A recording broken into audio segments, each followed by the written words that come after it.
Maka di saat manusia putus asa dengan kehidupannya, di saat manusia sudah bingung untuk melangkah, di saat orang-orang yang beriman nyaris kehilangan imannya, di saat itulah Dajjal datang. Dan ketika Dajjal muncul, sihirnya ini mampu menepis siapapun yang lemah imannya.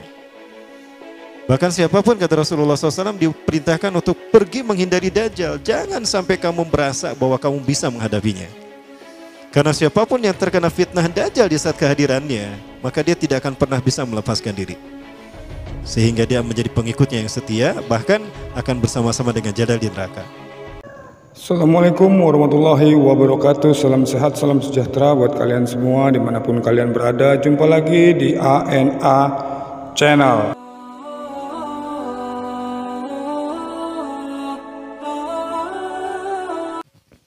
Bismillahirrahmanirrahim. Assalamualaikum warahmatullahi wabarakatuh. Alhamdulillahirrabbilalamin wa bihi nasta'inu ala umuri dunya waddin.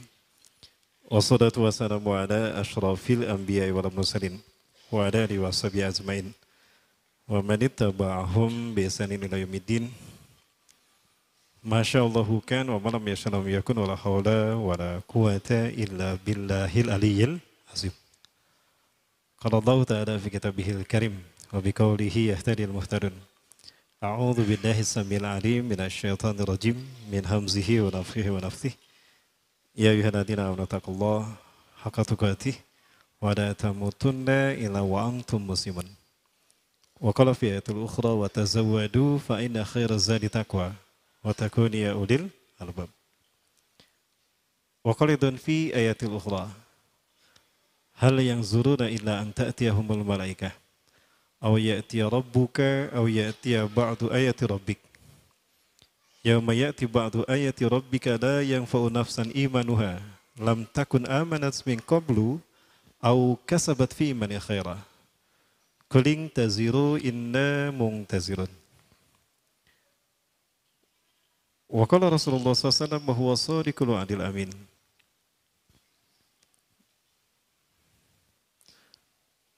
Saddidu wa badiru wa qaribu fa innahu la yudkhilul jannata ahadukum a'malu. Qila wa la anta ya Rasulullah wa la ana walakin Allah yatagammadani bi rahmatih. Wa qala fi hadisil ukhra ay kama qala fi qawlihi sallallahu alaihi wasallam ma min nabiyyin illa anzara qaumahu an syarif fitnatil masih dajjal kama anzara Nuh qaumah. Wal yawm sa'aqulu lakum ma lam yakulhu nabiyyun qabli innahu a'war wallahu laysa bi'awar. Wa qala fi hadisil ukhra man qara'a ashra ayatin min suratil kahfi usima 'anid dajjal. Al hadis wa kama sadaqallahul azim wa sadaqa rasulul karim wa nahnu ala dzalikal munasyahidin. Puji-puji dan syukur kita aturkan kehadirat Allah Subhanahu wa taala. Sudah menjadi cukup furqan bagi kita untuk membedakan mana hak dan batil. Sekalipun fitnah demi fitnah menghalangi antara kita dengan Allah, menghalangi antara kita dengan jalan Allah, maka insya Allah dengan sunnah Rasulullah SAW semua fitnah itu dapat tertembus. Karena salah satu fitnah fungsi Rasulullah SAW diutus ketika adalah menimbulkan furqan dan juga memberikan bayan, penjelasan. Maka tidak ada yang samar bagi kita sebetulnya apabila kita memandang kehidupan ini dengan kacamata Quran dan Sunnah. Termasuk ketika kita memandang fitnah Dajjal. Ya. Sungguh sering sebetulnya saya dan Ustaz Zulkifli Ali ya, menerangkan tentang Dajjal dan fitnahnya. Termasuk juga di masjid ini. Namun tidak ada masalah kalau kita ungkap kembali untuk mericat kembali bayangan dan ingatan kita terkait dengan fitnah Dajjal. Antara Dajjal dan fitnahnya ini adalah dua hal yang berbeda. Di mana fitnah Dajjal muncul terlebih dahulu. Ya. Adapun fitnah yang terburuk adalah fitnah ketika dia datang. Ya. Jadi Dajjal ini akan datang manakala dunia betul-betul hancur karena fitnahnya.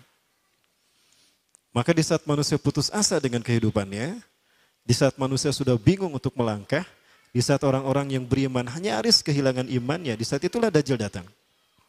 dengan fitnah yang puncaknya, fitnah yang pamungkas. Ya. Dan ketika Dajjal muncul, sihirnya ini mampu menepis siapapun yang lemah imannya. Bahkan siapapun, kata Rasulullah SAW, diperintahkan untuk pergi menghindari Dajjal. Jangan sampai kamu merasa bahwa kamu bisa menghadapinya.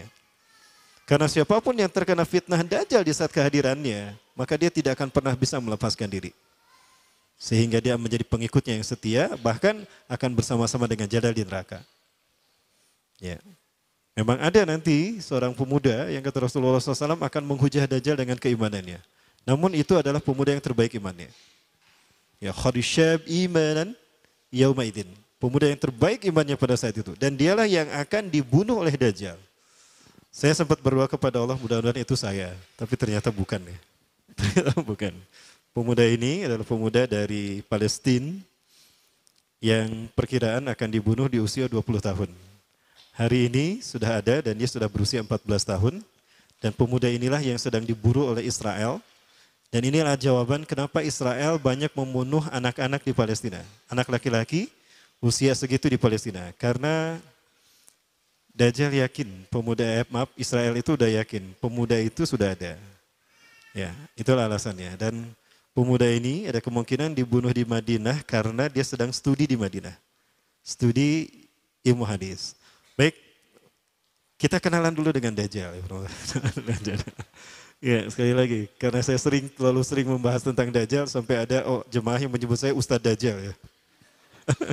Itu landian saya kira sebutan yang salah nanti. Baik, Iwabillah rahmatullah.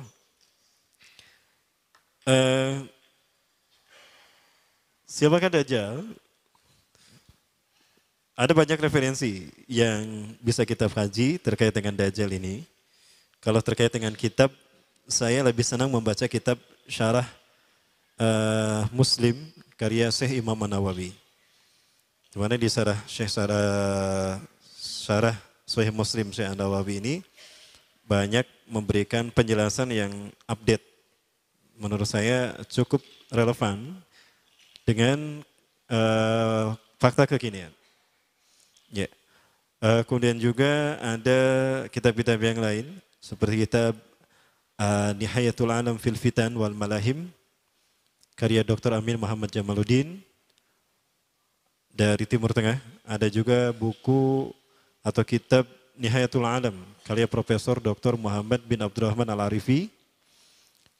Atau buku yang ini juga, Dajjal akan muncul dari segitiga bermuda. Ini juga bagus menurut saya walaupun banyak ulama yang mempertentangkan. Namun saya tidak serta-merta menisbikan dan melemahkan beliau karena analisanya relevan dengan kekinian. Ya, salah satu dalil terkuat untuk memandang kuat tidak hanya satu nas adalah jika dia terjadi di zaman kita. Fakta sejarah itu yang menguatkan sebuah nas. Ya, baik. Dari semua itu saya coba rangkum menjadi kajian semacam ini. Nah, siapakah Dajjal? Dia lahir di Samirah. Ya, semula saya bingung antara Samirah dan Samara. Antara Samirah dan Samara. Kalau Samara ini ada di Irak. Nah, ini ada Samara yang dekat dengan Baghdad, dia berada di wilayah Irak. Walaupun memang Irak ini termasuk tempat yang Rasul pernah sebutkan akan munculnya tanduk setan. Dan juga termasuk fitnah yang akan datang dari sana. Al-fitnah satakhruju min hahuna. Fitnah akan datang dari arah sana. Rasulullah mengurunya ke Irak. Nah, Irak yang dimaksudkan apakah Samara, sempat saya kaji juga. Namun pada akhirnya saya berpikir ternyata Samirah ini adalah Palestina. Dan ada dikuatkan di dalam beberapa buku, salah satunya buku ini. Nah, Dajjal ini lahir di Samirah dan dia diberi nama Samiri karena lahir di Samirah. Kayak saya lahir di Bandung, Al-Bandungi. Ya. Syekh An-Nawawi Syekh Nawawi ini lahir di Banten, Al-Bantani. Ada Ustadz dari Bogor, Al-Buguri. Ya, seperti itu. Nah, kenapa disebut Samiri? Karena lahir di Samirah. Dia lahir 100 tahun sebelum Nabi Musa diutus. Ya. Dan Allah Subhanahu wa taala memberikan kelebihan kepadanya. Yang pertama, dia diberikan umur panjang. Yungzaru umrah ila yaumis sa'ah. Ila akhir zaman. Ya, dia ditangguhkan ajalnya sampai akhir zaman. Yang kedua, dia memiliki kecerdasan di atas akal jenius rata-rata umat manusia. Jadi sejenius apapun umat manusia yang normal, dia 60 tahun di atasnya. Sehingga penemuan-penemuannya, kecanggihan berpikirnya, ya kedewasaannya jauh di atas manusia. Rata-rata manusia normal. Ya, kalau kita normal ya insya Allah, berarti dia nggak normal. Yang ketiga, dia memiliki kemampuan sihir yang luar biasa. Apapun sihir yang selama ini kita saksikan, tidak ada yang mampu mengalahkan sihir dia. Ya. Sehingga saking luar biasa sihir yang dia miliki seolah-olah orang mengenalnya selevel dengan Tuhan. Karena apapun yang semestinya menjadi perbuatan Tuhan, Dajjal bisa melakukannya. Nah ini saking hebatnya sihir Dajjal. Ya. Jangankan Samiri atau Dajjal, Sai Baba saja, pernah dengar Sai Baba ya? Seorang manusia supranatural, manusia yang lahir dari desa Nilayam Putraparti India Selatan, dia pun memiliki 20 ciri-ciri Dajjal. Apa yang bisa dilakukan Dajjal, 20 diantaranya dia bisa. Ya, itu Sai Baba. Dan tahun 95 Sai Baba pernah menginjakan kakinya di Nusa Tenggara Timur. Saat itu Nusa Tenggara Timur, Indonesia Timur dalam kekeringan, kayak sekarang nih, kering ya. Ini udah mulai musim kering nih, saya sedang menghitung hari. Kalau kering seperti ini terjadi 3 tahun waspada. Karena sebelum Dajjal muncul akan ada musim kering selama 3 tahun berturut-turut. Apakah ini tahun pertama dari 3 tahun tadi? Wallahu a'lam. Baik. Nah, Sai Baba datang ke Nusa Tenggara Timur, dia menginjakan kakinya 3 kali. Kakinya dihentakkan begitu 3 kali, lalu dia mengatakan kepada air, ya lama, khuruj. Hai air keluar engkau, maka air pun keluar.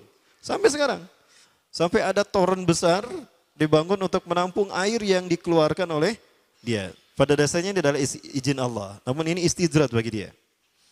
Nah diberi nama, di tulisan, di torennya itu tulisan Sai Baba Water Foundation. Itu tahun 95 tuh. Namun sekarang dia sudah mati. Ya Alhamdulillah. Alhamdulillah, saya bersyukur pada Allah dia sudah mati. Ya, dan dia sedang dipukuli oleh malaikat Zabaniyah di kuburnya. Kamu ya yang ngaku Tuhan, hobuk dipukul tuh sama malaikat Zabaniyah. Baik. Nah, jadi Dajjal bisa melakukan, Samiri ini bisa melakukan apapun yang dia inginkan.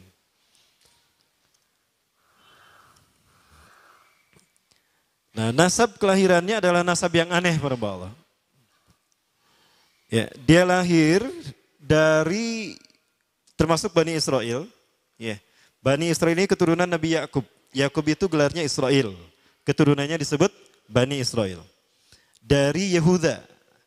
Yehuda ini adalah anak laki-laki dari istri pertama Nabi Yakub alaihissalam. Ya. Teh, Nabi Yakub istrinya berapa teh? Kok nanyanya sama teteh nih? Ya. Kang dengerin Kang, Nabi Yakub istrinya berapa teh? Nabi Yakub istrinya 4. Yang pertama bernama Ya'la. Dari Ya'la ini melahirkan 6 orang, salah satunya bernama Yehuda dan Lewi. Lewi melahirkan Nabi Musa alaihissalam. Yehuda melahirkan bangsa yang kita kenal Yahudi. Salah satunya Yehuda ini melahirkan generasi yang pada akhirnya melahirkan Samiri. Ya. Kalau Rahil, istri yang kedua. Dan ini istri yang paling dicintai oleh Nabi Yakub, melahirkan 2 anak. Bunyamin dan Nabi Yusuf. Nabi Yusuf dan Bunyamin. Yang lainnya juga sama melahirkan 2 anak. Kahit dari Ya'la melahirkan 2 anak. Dam dan Naftali. Ya. Anak tertua dari Nabi Yakub dari istri pertama bernama Robin. Ya. Apakah Robin Hood? Saya tidak tahu. Yang penting hampir sama namanya Robin. Nah, dari Yehuda inilah lahir Samiri. Nah, ayah dan ibunya, kakek dan nenek Samiri ini adalah para penyembah berhala. Karena Samiroh saat itu terkenal penyembah berhala. Nah, ayahnya ini lahir dari proses perzinahan adik dan kakak, incest. Adik dan kakak berzina lahir ayahnya. Adik dan kakak berzina lahir ibunya. Jadi ayah dan ibunya ini lahir dari proses yang haram. Dan ketika ibunya menstruasi, disetubuhi sama ayahnya. Jadi itu, peluangnya dari 2000 persetubuhan dalam keadaan menstruasi, 1 bisa jadi. Karena menurut penelitian medis juga bahwa darah kotor tidak menghalangi terjadinya fertilisasi, tidak menghalangi terjadinya reproduksi manusia. Jadi tetap pembuahan ovum oleh sperma bisa terjadi walaupun ada dalam medium darah kotor, menstruasi. Ya. Nah, ketika itulah hamil dan lahirlah Samiri. Rasulullah SAW menyebutkan dalam Musnad Imam Ahmad, ya, ayah dan ibu Dajjal ini melewati perkawinannya selama 30 tahun tanpa melahirkan seorang anak pun. Dan di tahun ke-30 pernikahannya melahirkan Dajjal, melahirkan Samiri. Kelahirannya ini akan menjadi petaka bagi kedua orang tuanya. Dia adalah orang yang paling sedikit manfaatnya dan paling banyak keburukannya bagi manusia, terutama bagi kedua orang tuanya. Bahkan ketika dia lahir, alam semesta menolak kelahirannya. Dordar gelap, hujan badai, petir. Itu terjadi di malam di mana Samiri dilahirkan. Seolah-olah alam menolak kehadirannya. Ya, seolah-olah alam menolak kehadirannya. Nah, sejak lahir sampai usia 5 tahun dia tidak netek sama ibunya. Kebayang, 5 tahun air susu ASI tidak ditetekkan. Itu yang menyebabkan terjadinya kanker payudara. Maka ibunya pun meninggal gara-gara kanker payudara ini. Ya, saya dapat berita dari beberapa orang pengidap penyakit kanker payudara. Rata-rata penyakit kanker payudara ini terjadi karena ketika menetekkan itu hanya sebelah. Ya, jadi ibu-ibu yang hamil, yang menyusui, upayakan dua-duanya disusukan. Ya, karena apabila cuma satu saja, yang satu itu yang akan terjadi peluang resiko besar resikonya terkena kanker payudara. Nah, ibunya meninggal gara-gara itu. Terbukti apa yang disabdakan Rasulullah. Kelahirannya menjadi petaka bagi kedua orang tuanya. Begitu pula ayahnya, maka ayahnya menjadi single parent. Ya, single parent apa single parent? Ya, itulah ya, single parent. Dibacanya parent ya, parenting. Nah, kemudian di tahun yang kelima, sejak lahir sampai 5 tahun, kenapa dia menetek pada ibunya? Karena kerjanya tidur melulu. Disebut mati, dia bernafas dan cuma berdetak. Disebut hidup, dia tidak bergerak. Antara hidup dan mati. La yamutu wa la yahya. Nah, maka di usia ke-5 tahun, nah ini terjadi peristiwa yang menarik. Apa itu? Samiri bangun dari tidurnya di tengah malam dan tidak ada orang yang menyadari Samiri bangun. Dia merangkak dan pindah ke berhala yang terbesar. Ya, saya tidak tahu apakah berhala yang terbesar ini Marduk. Kalau di zaman Nabi Ibrahim, berhala terbesar itu Marduk yang tidak dihancurkan oleh Nabi Ibrahim. Ya. Karena Nabi Ibrahim saat itu memiliki garis perjalanan sejarah ke Palestina juga, ada kemungkinan memang namanya Marduk juga. Berhala terbesar ini. Nah, dia pindah ke pangkuan berhala terbesar, tidur di sana. Dan ternyata ketika berada di berhala terbesar tadi, BAB dan BAK. Ya, buang air kecil dan buang air besar. Besoknya itu adalah hari pemujaan kepada dewa-dewa mereka, bangsa Samirah. Apa yang terjadi? Ketika terjadi ritual pemujaan tadi, maka sang raja yang dipertuhankan oleh kaumnya mencium sesuatu yang tidak enak. Asa bau hangser itu, bau pesing, ari didinya ngambut tuh. Cek bapak nak. Bapaknya Samiri ini adalah tokoh agama paganisnya. Ucuk kurang mah kiaina, ulamanya. Ya, asa bau pesing. Nah hanya. Pas dilihat, kaget sang raja. Ternyata itu pesing berasal dari pantatnya si Samiri yang ada di pangkuan berhala terbesar. Marah murka tuh sang raja. Itu anak kamu, kenapa ada di situ? Ya, kurang ajar kamu, ya telah menghina Tuhan kita. Kenapa kamu pindahkan anak kamu ke situ? Oh tidak Tuhan, saya tidak memindahkannya. Bagaimana saya bisa menghina Tuhan saya? Lalu siapa yang memindahkannya? Kan dia lumpuh. Nah, sekali lagi, kehadirannya menjadi petaka bagi kedua orang tuanya. Akhirnya raja marah dan ayahnya dipenjara. Selama ayahnya tidak bisa membuktikan penghinaan tadi, maka ayahnya dihukum mati. Pada akhirnya ayahnya pun dihukum mati. Ya, sedikit manfaat bagi kedua orang tuanya. Maka kemudian, apa yang terjadi? Barangkali mati Allah. Dari data yang saya baca ini, ya, dari beberapa kitab tadi, maka kemudian dia hidup dipelihara oleh sang raja. Dan pas di usia dia 5 tahun itu Allah menimpakan murkanya kepada bangsa Samirah yang sudah kelewat batas, ya, maksiat dan sudah tidak ada toleransi dari Allah untuk mereka hidup di bumi, maka Allah perintahkan malaikat Jibril menghabisi mereka. Maka bangsa Samirah ini pun diratakan. Si Samiri karena masih balita, ya Allah selamatkan dia lewat malaikat Jibril. Diselamatkan dia dan ditempatkan di pulau entah berantah. Ada yang menyebutkan pulau ini berada di Laut Yaman dan pulau ini dinamakan Pulau Sokotra. Nah, ini Pulau Sokotra nih. Pulau Sokotra ini adalah pulau yang berada di ujung Jazirah Arab. Kalau kita lihat Jazirah Arab, nah ini Jazirah Arab ya, ke sana ke Saudi Arabia, di perbatasan Saudi Arab dengan Yaman, ya, Yaman, Oman, ya. Nah ini Pulau Sokotra. Ini pulau tempat di mana Dajjal atau Samiri dibesarkan sejak 5 tahun sampai usia 100 tahun. Ya, dari usia 5 sampai 100 tahun dia tinggal di Pulau Sokotra ini. Nah, Pulau Sokotra ini adalah pulau yang berada di kawasan Yaman, pulau yang memiliki banyak keunikan luar biasa. UNESCO sempat ingin menjadikannya keajaiban yang ke-8. Kan ada 7 keajaiban dunia ya. Yang ke-8-nya tadinya ini. Namun karena dia terkait dengan Samiri Dajjal, maka banyak negara yang menentangnya. Terutama negara-negara yang menjadi pengikut Dajjal. Maka pada akhirnya pulau ini dirahasiakan. Nah, sebetulnya pulau ini unik kalau kita ingin berekreasi ke sana. Namun karena posisi yang terpencil, jarang orang mengikutinya. Para wisatawan jarang mengunjunginya. Padahal sesuatu unik, termasuk binatang dan penghuninya itu unik-unik. Pohonnya unik-unik. Nanti kita lihat penumpang sekalian. Ya. Dunia menyebutnya pulau ini dengan pulau julukan dari pulau alien hingga pulau neraka. Ya, ada juga yang menyebutkan The Jekyll Island. Pulau Jekyll Island itu bahasa barat, kalau bahasa kitanya Pulau Dajjal. Ya, sama dengan Pulau Sedir ya. Itu juga di Jekyll Island. Nah, Pulau Sokotra kaya dengan flora dan fauna yang unik hingga saat ini belum ditemukan di tempat lain. Jadi tidak ada flora dan fauna yang ada di pulau ini yang ada di pulau lain di seluruh dunia. Hanya ada di pulau ini. Makanya di pulau inilah Allah ciptakan satu binatang yang unik juga yang disebut dengan jasasa. Jasasa, binatang jasasa itu artinya mata-mata. Tajassa yatajassu tajassusan wa jasasatan. Artinya pemata-mata, spy. Binatang ini bertumbuh besar, dhahmatun kabirah, tugati jismaha ya, asy-sya'ar. Hatta la nastati an nafariqa ayna wajhu wa ayna dubru. Tubuhnya besar dipenuhi dengan bulu sehingga saking penuhnya bulu kita tidak bisa membedakan mana dubur mana wajah. Yang menghadap itulah wajah. Bila kok orang menghadap dengan duburnya kan nggak mungkin ya. Yang menghadap pasti wajah.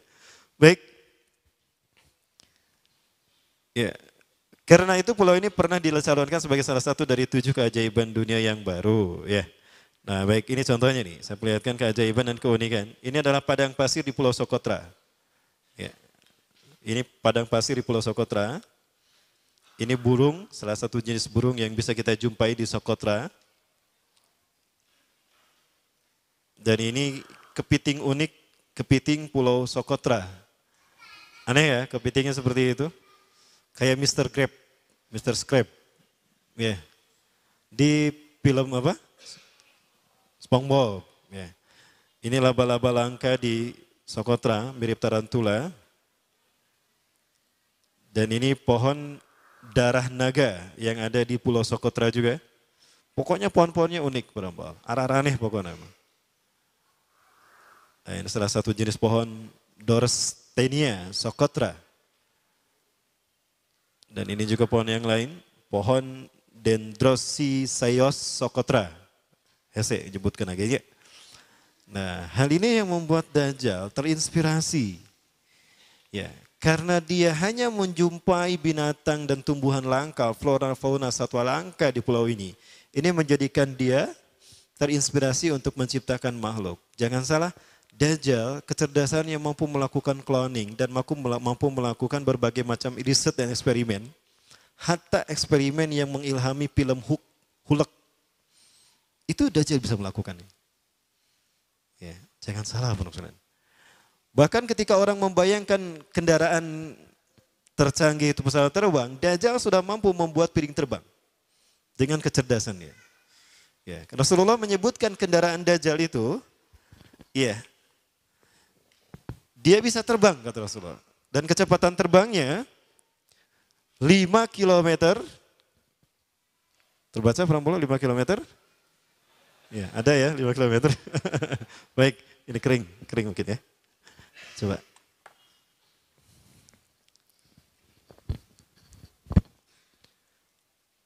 Lima kilometer per sekon. 1 detik 5 kilometer. 5 kilometer dari sini kemana? Sakicep 1 kedip ya, 1 detik sakicep. 1 detik 5 kilometer. Dari sini ke Pasteur lebih ya. Dari sini bukan ke Pasteur ya, ke alun-alun Cimahi lah.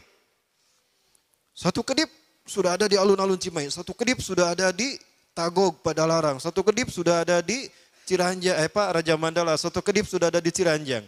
Hanya dengan berkedip-kedip dia berkeliling dunia. Ya, kecepatan ini diambil dari hadis Rasulullah. Berapa kecepatannya Rasulullah ketika dia terbang di muka bumi?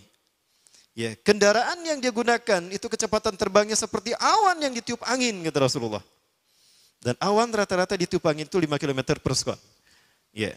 Dan jarak dari 1 telinga ke telinganya artinya setengah diameter atau diameter kepalanya, keledai yang dia gunakan, Rasul menyebutnya keledai, itu arba'una zira, 40 hasta, 27 meter. Ya, diameternya itu 27 meter. Keledai macam apa yang jarak dari 1 telinga ke telinganya 27 meter? Kalau bukan piring terbang. Ini bisa 24 meter kan? 27 meter, bisa tidak? Bisa, dan kecepatannya pun sama. Saya sudah mengumpulkan data di satu flash disk tentang UFO. Nah, di dalam Al-Quran, Dajjal tidak disebut secara eksplisit. La yuzkaru Dajjal qat'ayan fil Quran. Dajjal tidak disebut secara qat'i di dalam Al-Quran. Kenapa? Yang namanya fitnah tidak disebut secara qat'i. Adapun dibahas secara detail itu di dalam hadis. Ya. Maka posisinya sama kuatnya dengan Quran. Karena fungsi hadis terhadap Quran itu ada 3. Ya. Ada 3 fungsi hadis terhadap Quran. Yang pertama bayan ta'kid. Bayan ta'kid. Apa itu bayan ta'kid? Fungsi hadis menguatkan hukum atau penjelasan nas yang ada dalam Quran. Sebagai contoh, di dalam Quran ada kewajiban ibadah saum. Ya ayyuhalladzina amanu kutiba alaikumusyamu kama kutiba alal ladzina min qablikum ya. Ada perintah saum, maka di dalam hadis juga ada. Ya. Man shoma ramadhana imanan wa ihtisaban ghufira lahu ma taqaddama min dhanbi kata Rasulullah. Ya, saum juga disebutkan dalam hadis. Nah, maka hadis yang menjelaskan tentang saum ini fungsinya bayan ta'kid kepada Quran. Yang kedua, fungsi hadis terhadap Quran adalah bayan tafsil wa tafsir. Bayan tafsir artinya menjelaskan apa yang ada dalam Quran. Sesuatu yang tidak dibahas secara mendetail dalam Quran, dibahas secara detail di dalam hadis. Bahkan dirinci oleh hadis, tafsil. Ya, itu fungsi yang kedua. Nah, fungsi yang ketiga dari hadis terhadap Quran adalah bayan tasyri'. Bayan tasyri', yaitu fungsi hadis dengan menetapkan hukum yang tidak dibahas di dalam Al-Quran. Ya, di dalam Al-Quran Allah hanya menyatakan innallaha yuhibbut tawwabin wa yuhibbul mutatahhirin. Allah cinta kepada orang yang bertaubat dan mencintai orang yang membersihkan dirinya. Nah, di dalam hadis Rasulullah SAW memberikan syariat menggosok gigi. Tasawwaku fa innaha min sunanil mursalin. Ya. Wa tuhuru satrul iman. Bersiwaklah kalian, gosok gigilah kalian, karena bersiwak itu adalah sunnahnya para nabi dan rasul. Ya, jadi yang taruh gosok gigi, dia tidak mengikuti sunnah rasul. Ya. Baik, nah itu permasalahan baik. Nah di dalam Al-Quran ada beberapa ayat yang menurut para ulama ini terkait dengan Dajjal. Nah peristiwanya adalah terkait dengan peristiwa Nabi Musa dan Samiri. Ya, mulai ada nama Samiri di sini. Nah di dalam Quran surat Toha disebutkan di dalam beberapa ayat. Yang pertama ayat ke-83 dan 84. A'udzubillahi minasyaitonirrajim. Wa ma ajalaka an qaumika ya Musa. Dan apakah yang membuat engkau tergesa-gesa meninggalkan kaummu, hai Musa? Ketika ada 10 perintah Allah yang akan diterima oleh Nabi Musa yang kemudian disebut dengan Ten Commandment oleh orang-orang barat. Nabi Musa meninggalkan kaumnya Bani Israel ya di belakang bersama Nabi Harun. Nabi Musa tergesa-gesa karena Nabi Musa ingin segera mendapatkan perintah Allah. Ya. Maka Nabi Musa menjawab, qalahum ulai ala athari. Mereka ada di belakangku ya Allah. Wa ajiltu ilaika rabbi litardo, dan aku menyegerakan diri kepadamu ya Allah agar kau segera agar kau ridho kepadaku. Aku ingin segera memenuhi perintahmu. Ya. Nah, itu yang dijawab oleh Nabi Musa. Maka Allah kemudian menerangkan kepada Nabi Musa. Nah, ini dua ayat yang berikutnya. Qala, Allah berfirman, fa inna qad fatanna qaumaka min ba'dika wa adallahumus samiri. Fa inna, maka sesungguhnya kami qad fatanna telah menguji kaummu hai Musa. Min ba'dika, setelah engkau tinggalkan, wa adallahumus samiri, dan mereka disesatkan oleh Samiri. Nah, di sini saya sepakat kalau ada ulama mengatakan Samiri yang dimaksud di sini adalah Dajjal. Ya, Samiri yang disebutkan di sini adalah Dajjal. Ya. Faraja Musa ila qaumi ghadbana asifa.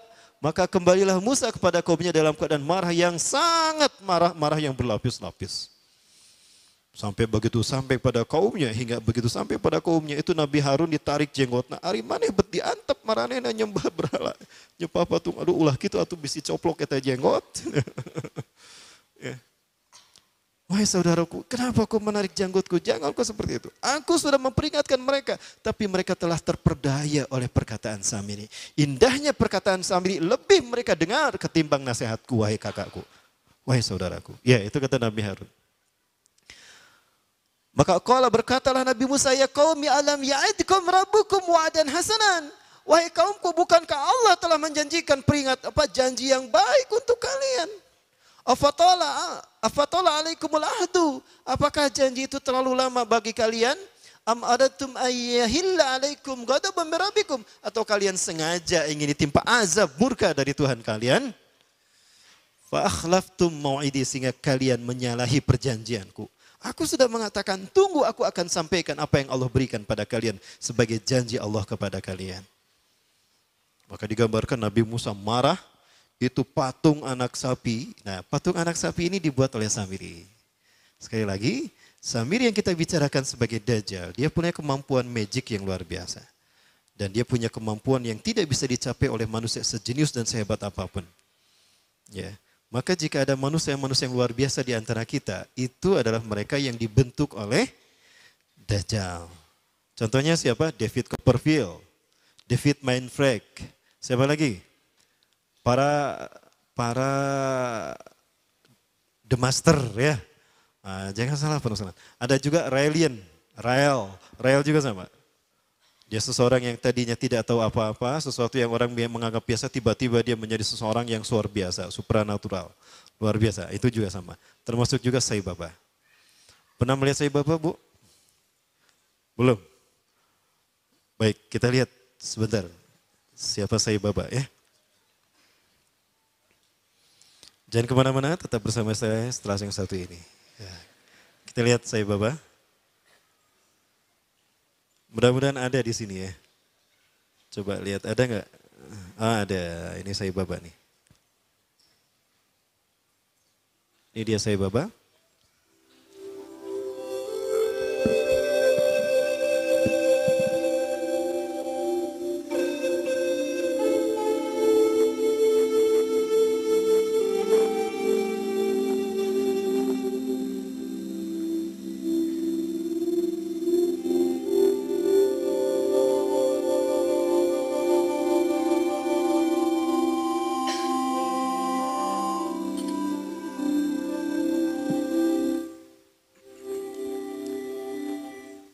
Beberapa ciri-ciri Dajjal ada pada Sai Baba. Yang pertama Rasulullah SAW menyebutkan, idza ra'aitumud dajjal fara'a fi ra'si syai'an kattaj. Apabila engkau melihat Dajjal, maka engkau akan melihat di kepalanya sesuatu mirip mahkota. Saya berpikir mahkotanya seperti apa? Jangan-jangan ini nih. Brekele, itulah mahkotanya. Oh betul loh, jangan salah. Rambutnya itu mahkota Dajjal. Oke. Kemudian dari tatapan, aura tatapan matanya adalah sihir. Maka siapapun yang terkena tatapan, pas tatapannya bertemu, itu maka dia ada dalam kendali Dajjal. Hatinya ada dalam genggaman Dajjal. Lihat mata saya Bapak. Dan saya Bapak selalu menggunakan pakaian yang digunakan oleh Nabi Isa, kata Rasulullah nanti. 3 warna, celupan warna merah, orange, kuning, dan putih. Saya Bapak selalu menggunakan itu. Para pengikut saya Bapak banyak tersebar seluruh dunia. Terbesar kalau di Indonesia ada di Magelang, Jakarta, Surabaya. Para pengikut saya Bapak disebutnya Deputi. Pemimpin Deputi Indonesia, pengikut saya Bapak adalah pemimpinnya Anand Krishna. Pernah mendengar Anand Krishna ya? Masih hidup Anand Krishna? Anand Krishna ini adalah pemimpin pengikut Sai Baba. 20 ciri-ciri Dajjal ada pada Sai Baba. Ada seorang fotografer yang biasa memfoto Sai Baba. Setiap kali dicetak, nggak apa-apa kalau ini kan cuma film, bukan aslinya. Cuma aslinya, bukan aslinya. Orangnya udah nggak ada kok, nggak apa-apa. Ya. Nah, fotografernya ini setiap kali mencetak dari kamera film, dari roll kamera yang dijepretkan ke Sai Baba, selalu muncul wajah Yesus. Makanya berkata, wahai Sai, kenapa setiap kali saya mencetak foto Anda di kamera saya ini, selalu wajah Yesus yang muncul. Coba lihat, ketika diperlihatkan, oh, itu reinkarnasi saya yang terakhir, kata dia. Itu reinkarnasi yang terakhir, dan sebentar lagi dia akan datang. Kapan? Ya, sekitar 8 tahun lagi. Ya, 8 tahun dia meninggal tahun berapa? Kemarin 2000 berapa? Bukan 8 ya. 18 apa 8? 18. Jadi 2024. Ada kemungkinan muncul di tahun 2024. Berapa tahun lagi? 6 tahun lagi. Sudah siap? Kang, mau kapan kawin, Kang? Keburu Dajjal nanti muncul. Ya, kalau Dajjal udah muncul nggak akan sempat walimah, Kang. Teh, mau besok kawin teh? Kang? Baik, alhamdulillah gara-gara saya sering mengatakan ini, undangan langsung datang 3 macam tuh, 300. Undangan nikah dari pemuda. Pas lihat, terima kasih Ustadz, saya nggak mau ketika saya menikah Dajjal keburu datang. Oh enggak, itu versi saya. Baik, nah kemudian ada pesawat di Venezuela ketika take off, baru 2000 atau 3000 kakian itu terjadi turbulensi. Ya, pilotnya sudah pasrah saat itu. Kopilotnya keluar dan berkata, siapa di antara kalian yang menjadi pengikut Sai Baba? Ternyata pramugarinya, saya. Cepat berdoa untuk Sai Baba, minta kepadanya agar dia menolong kita. Maka dia kemudian masuk ke ruangan tertentu, dia berdoa kepada Sai Baba. Entah gimana doanya. Wes bablas angin ya, wes bablas angin ya. Mungkin begitu ya wiridnya. Apa yang terjadi? Awan berkumpul membentuk tubuh Sai Baba setengah badan. Dan awan tadi bergerak mengelambaikan tangannya. Maka seketika itu pula turbulensi hilang dan pesawat itu normal kembali dan bisa mendarat di tempat tujuan. Landing dalam keadaan aman. Nah ini Sai Baba. Berikutnya juga, ya, masih terkait Sai Baba. Ada seorang janda punya anak 4. Dia datang pada Sai Baba dan berkata, wahai Sai, Anda adalah Tuhan kami, Anda Tuhan saya. Saya seorang janda sudah 4 tahun ditinggalkan oleh suami saya. Saya punya anak 4, kami miskin Sai. Kami ingin merubah hidupnya. Anda adalah maha kaya Tuhan kami, tolong kami beri karunia. Sai Baba hanya menggerakkan tangannya, maka emas keluar dari tangannya. Diberikan pada wanita janda tadi. Ada seorang syekh dari Arab ingin menghujah Sai Baba. Ingat Rasulullah pernah berkata, ketika kalian melihat Dajjal lari menjauhinya. Jangan kalian mendatanginya karena sekuat apapun hujah kalian, jika kalian tidak yakin dengan keimanan kalian, kalian akan menjadi pengikutnya. Akan ada seseorang ketika Dajjal muncul, dia datang menghampiri Dajjal. Yahujja bihujatihi, dia menghujah dengan kemampuan pikirnya. Fasara tabi'an lahu haqqa tabi'in. Ternyata dia menjadi pengikut Dajjal yang setia. Ini terjadi pada Sai Baba. Seorang syekh dari Arab Saudi, maaf dari Timur Tengah. Saya tidak sebut Arab Saudi ya, keceletot. Datang menghampiri Sai Baba. Sai Baba berkata begini, kamu ragu saya Tuhan kamu?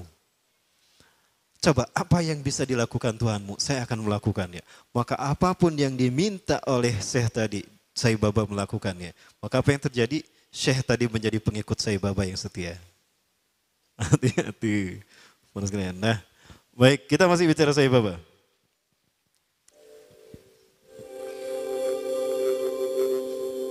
Penuh sihir kan tatapannya ya? Begitulah Dajjal. Dajjal lebih dahsyat daripada ini. Suatu saat Sai Baba pernah diundang ke Amerika. Sekelompok petinggi militer angkatan darat Amerika kehilangan sebuah dokumen. Dan yang tahu hanyalah seorang jenderal yang bernama Conner. Jenderal Conner ini sudah meninggal. Maka dipanggillah Sai Baba. Ketika Sai Baba datang ke jasad Jenderal Conner, dia menaburkan tepung vibuti. Nanti saya perlihatkan tepung vibutinya insya Allah. Ya. Menaburkan tepung vibuti yang langsung keluar dari tangannya entah dari mana. Maka dengan cara diusap, sebagaimana Nabi Isa AS membangunkan jasad yang sudah mati. Maka apa yang terjadi? Jenderal Conner bangun. Maka ditanya, di mana arsip itu? Oh, arsipnya di sana. Dia pergi, diantar pakai mobil, dibukakan arsipnya. Ketemu arsipnya. Udah ketemu arsip nama, plak deh, mauti gitu. Itu jin yang masuk ke dalam tubuh Jenderal Conner. Kalau Nabi Musa alaihissalam menghidupkan yang sudah meninggal dalam kisah sapi betina, Al-Baqarah itu nyata. Nyata betul-betul hidup. Di mana dipukul dengan sebagian dagingnya kan? Fadribuhu bi ba'diha. Pukul dengan sebagian dagingnya. Itu betul-betul hidup. Sama Nabi Musa ditanya, man qatalaka, siapa yang membunuhmu? Culang-cilang, mana yang ngebunuh saya? Oh itu, qatalani banu akhi. Udah gitu mati lagi. Ya tuh, anak-anak saudaraku, keponakanku yang membunuh saya. Udah gitu mati lagi. Nah dia pernah melakukan apa yang semacam hal itu ya. Jenderal Conner pun bangun. Kemudian ada hal yang menarik lagi terkait dengan Sai Baba. Saya coba perlihatkan tepung vibuti yang dia keluarkan. Yang dengannya dia menyembuhkan orang yang buta. Ya, menyembuhkan orang yang membangunkan orang yang sudah mati. Tapi sekali lagi ini biiznillah. Dengan izin Allah, Allah mengizinkan kepadanya untuk melakukan itu sebagai sebuah istidraj. Apa istidraj? Rangsangan. Ya, apakah dia mau bertobat atau kembali kepada Allah Subhanahu wa taala. Sebelum ini muncul, ya ini agak lama. Coba saya ulang kembali.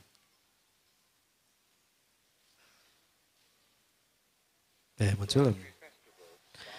Nah ini saat Sai Baba sedang membersihkan patungnya, lalu dia mengeluarkan tepung vibuti nanti. Nah, dia mengeluarkan emas. Ini tepung vibutinya.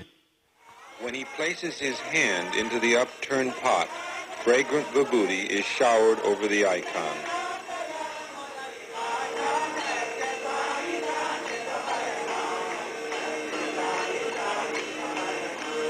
When Sai Baba removes his hand from the upturned pot, the vibhuti ash stops flowing. Seseorang berani menjual rumahnya, menjual mobilnya demi mendapatkan tepung vibhuti walaupun hanya setitik saja.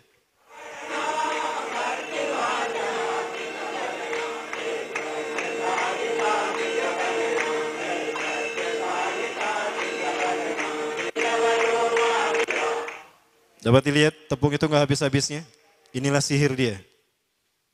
Ya. Coba yang lain, coba lihat. Nah ini dia ketika mengeluarkan emas.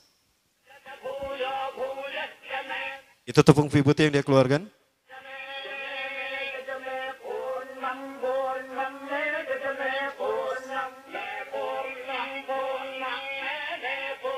Ini ketika masih muda.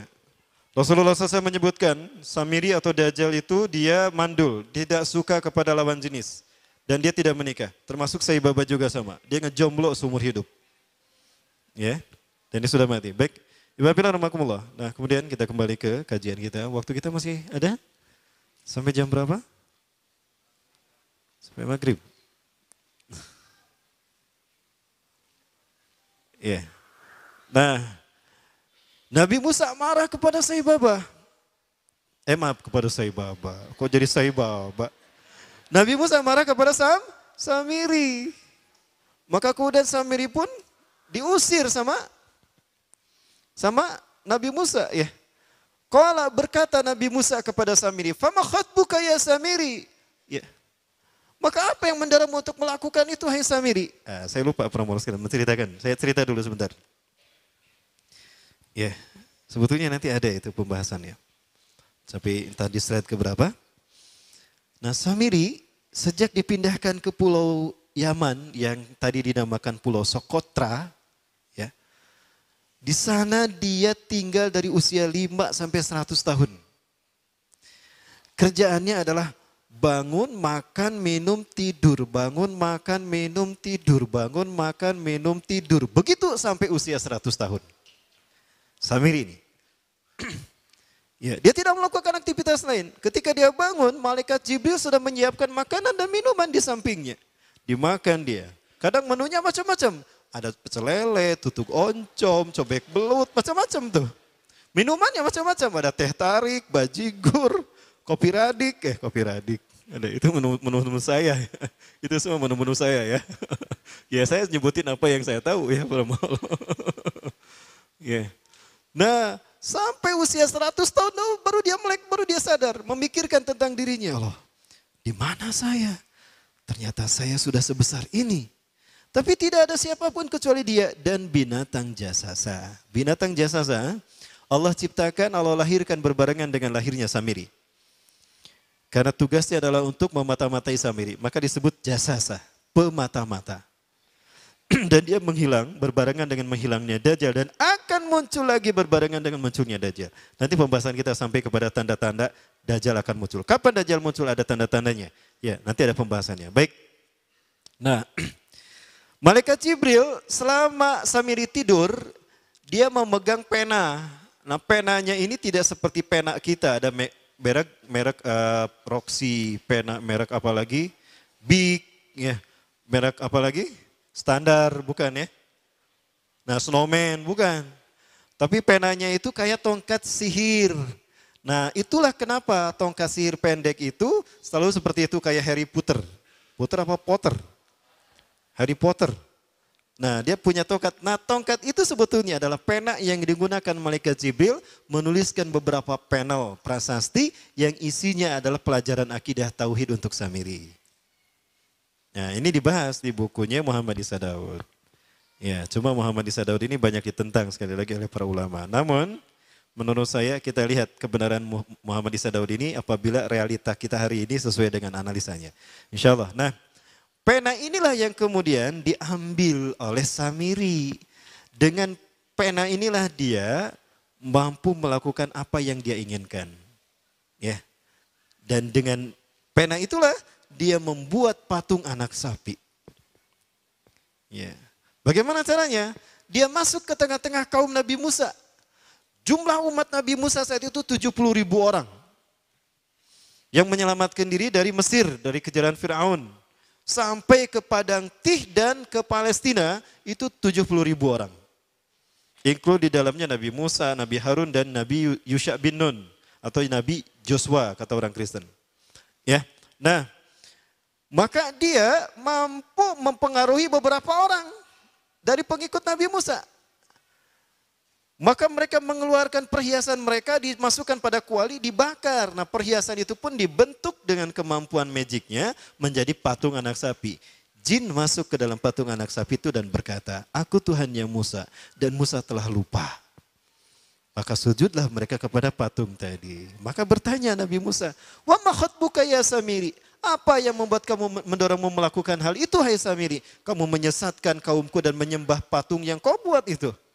Ya patungnya diambilkan sama Nabi Musa dihancurkan. Dihancurkan, udah pecah, pecahannya diambil dibakar. Ya dibakar kemudian dibuang ke laut merah. Ya. Qala berkatalah Samiri, basartu bimalam yubsiru. Bimalam yabsuru. Aku mengetahui apa yang tidak mereka tahu. Aku melihat apa yang tidak mampu mereka pandang, mereka lihat bihi dengannya. Fagubatu qabdatan bin athari rasul, maka aku mengambil sesuatu dari bekas sang utusan. Ar-Rasul di sini maksudnya malaikat Jibril. Asari ini adalah bekas malaikat Jibril, yaitu pena tadi. Ya, menurut ahli tafsir, fanabastuha wa kadzalika sawwalat li nafsi. Ya, aku mengambil segenggam dari jejak Rasul itu dan aku melemparkannya dan demikianlah nafsuku membujuknya. Ya. Dengan pena tadi dia ambil tanah yang menjadi jejak Nabi Malaikat Jibril, jejaknya diambil, dimasukkan ke kuali, maka dibentuk dengan kemampuan, dengan keinginan dia melalui pena tadi. Ya. Maka kemudian apa yang terjadi? Nah, ini kata Nabi Musa. Qala, Nabi Musa berkata, "Fadhhab, pergi kamu.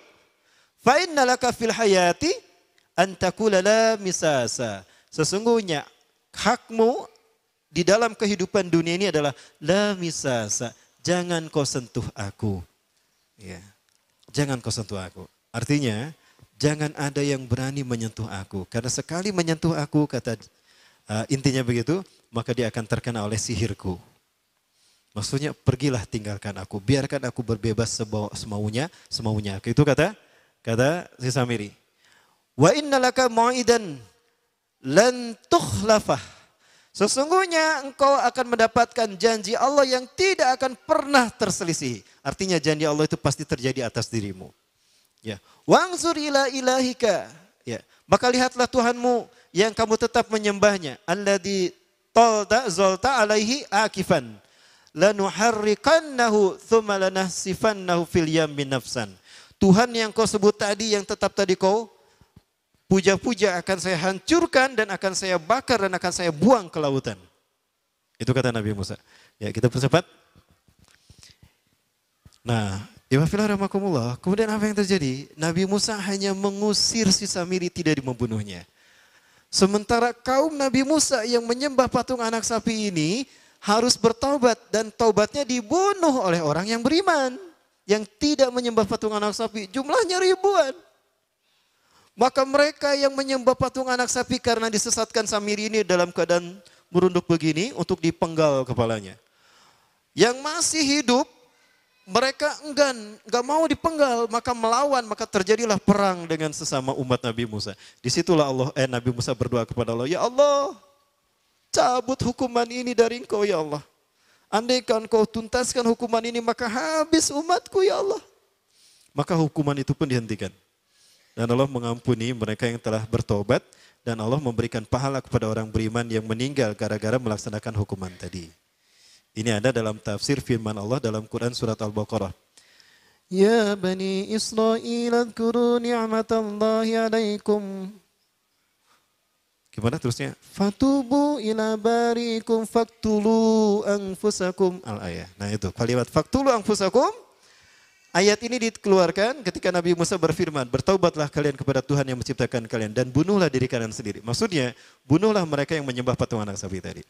Coba, yang menyembah patung anak sapi gara-gara disesatkan Samiri dibunuh taubatnya, Samirinya tidak dibunuh, tapi cuma diusir. Jika ada orang yang ingin mengganggu, katakan, la misasa, jangan kau sentuh aku. Kenapa diusir tidak dibunuh? Karena yang membunuhnya adalah Nabi Isa alaihi salam di akhir zaman. Maka sejak saat itulah Samiri mengembara dari satu negeri ke negeri yang lain. Maka bertemulah dengan para nabi sesudah Nabi Musa. Hatta dengan Nabi Isa alaihi salam sendiri. Dan dia berganti-ganti nama, berganti-ganti kostum. Terkadang dia mengaku sebagai Highlander. Ya, nyambung ya. Seperti itu. Nah, di zaman Nabi Isa alaihissalam dia berganti nama menjadi Yudas Iskariot. Dia masuk ke tengah-tengah umat Nabi Isa alaihissalam yang saat itu ada 12 orang. Bagaimana Nabi Isa bisa mendapatkan teman? Nah, mulainya begini Pak Nombolok. Saya cerita Nabi Isa boleh? Karena cerita Dajjal tidak terlepas dengan cerita Nabi Isa. Nabi Isa ini lahir dengan sederet mukjizat Allah Subhanahu wa taala. Ya. Di antara mukjizatnya adalah ketika Nabi Isa berbicara dalam buayan. Di saat orang-orang menuduh Siti Maryam berzina, ya, hei Maryam, hei ya ukhta Harun, hei saudarinya Harun. Sesungguhnya ayahmu bukanlah seorang penzina dan ibumu juga bukan seorang pelacur. Lalu kenapa engkau melakukan apa yang tidak mereka lakukan? Ya, Siti Maryam tidak berkata-kata karena sudah diperintahkan oleh malaikat Jibril atas perintah Allah. Ya, katakan kepada manusia, Inni nadartu lirrahmani sauman falam ukallima al-yawma insiya. Itu kata Siti Maryam. Aku bernazar kepada Tuhanku yang Maha Rahman, kalau aku tidak akan berkata kepada siapapun, maka hari ini aku akan saum. Tidak akan berkata pada seorang pun. Lalu siapa yang akan menjawab pertanyaan kami? Siti Maryam menunjukkan isyarat dengan matanya kepada Nabi Isa alaihissalam yang masih dalam buayannya, yang baru beberapa jam dilahirkan. Lihat aja anak saya, dengan isyaratnya begitu ke mata. Apa maksudmu? Apa engkau hendak mempermainkan aku? Maka tiba-tiba Nabi Isa alaihissalam berkata, bersabda Nabi Isa banyak hal lebar. Ini adalah surat Ali Imran ayat ke-36 sampai 40-an lah kalau tidak salah ya. Nah, terkait dengan ayat itu, maka orang-orang pun mempercayai Nabi Isa. Nah, sejak saat itu Siti Maryam bertahanus di Masjidil Aqsa di paling bawah ya. Kalau sekarang paling bawah sudut paling timur, pojok itu ada mihrab Siti Maryam. Nah, sementara Nabi Isa alaihissalam terkadang diasuh oleh Nabi Zakaria yang saat itu sudah memiliki Nabi Yahya. Antara Nabi Isa dan Nabi Yahya hampir satu usia, satu angkatan, satu baya. Maka ketika ada kajian di Baitul Maqdis, Nabi Isa dan Nabi Yahya dibawa. Nah, saat itu terjadi konspirasi yang dilakukan oleh para pendeta Sanhedrin. Para pendeta Sanhedrin inilah mereka yang memalsukan Taurat menjadi Talmud. Dan merekalah Yahudi Talmudian. Ya. Ketika mereka menyampaikan Talmud yang mereka klaim Taurat, Nabi Isa yang masih kecil nerekel karena bangku. Protes kepada para pendeta tadi. Wailun lakum, innakum tuharifuna al-kalima am-mawadih. Sungguh celaka kalian telah merubah Taurat dari tempatnya. Taurat yang kalian sebutkan tadi tidak begitu. Nih Taurat yang asli begini. Kaget tuh pendeta Sanhedrin. Allah, ya budak bener. Oke ngomong lah. Berpuluh-puluh tahun ceramah kita nggak ada yang mendebat dan tidak ada yang tahu apa yang kita lakukan. Dan kali ini, hari ini ada yang mendebat kita. Ada yang mengkritisi kita. Jangan mengkritisi budak letik deh. Wah. Setiap kali pendeta Sanhedrin ceramah, setiap kali itu pula Nabi Isa alaihissalam mendebat mereka, mengkritik mereka, menyanggah mereka, membantah mereka. Maka mereka para pendeta Sanhedrin marah besar kepada Nabi Isa. Maka terjadilah rapat penting saat itu. Celaka kita, kalau anak ini dibiarkan, tekor kita, kanyahuan bohong na urang. Kuma itu bunuh anak ini. Tunggu, gak boleh kita membunuhnya. Kalau kita membunuhnya, lalu bagaimana kita? Kita akan kehilangan posisi sebagai pesuruh Tuhan. Tenang, gampang. Kita bunuh dia dengan tangan orang lain. Caranya gimana? Nah, dibuatlah doktrin Tuhan. Bingung. Cerita ini Samiri tahu. Samiri hafal peristiwa ini. Ya, karena dia punya pendamping dari bangsa jin, penambah Allah. Tadi saya belum selesai ya, penambah Allah. Punten, boleh di-cut dulu cerita ini? Kita cut dulu cerita ini. Nah, ketika di pulau itu, sebelum bertemu dengan Nabi Musa, Samiri di pulau itu yang hanya tinggal dengan seekor binatang jasasa. Binatang jasasa ini memberikan beberapa hal kepada si Samiri ya. Coba saya lihat salah satu isi panelnya ya. Ada beberapa panel yang diperlihatkan oleh, nah ini.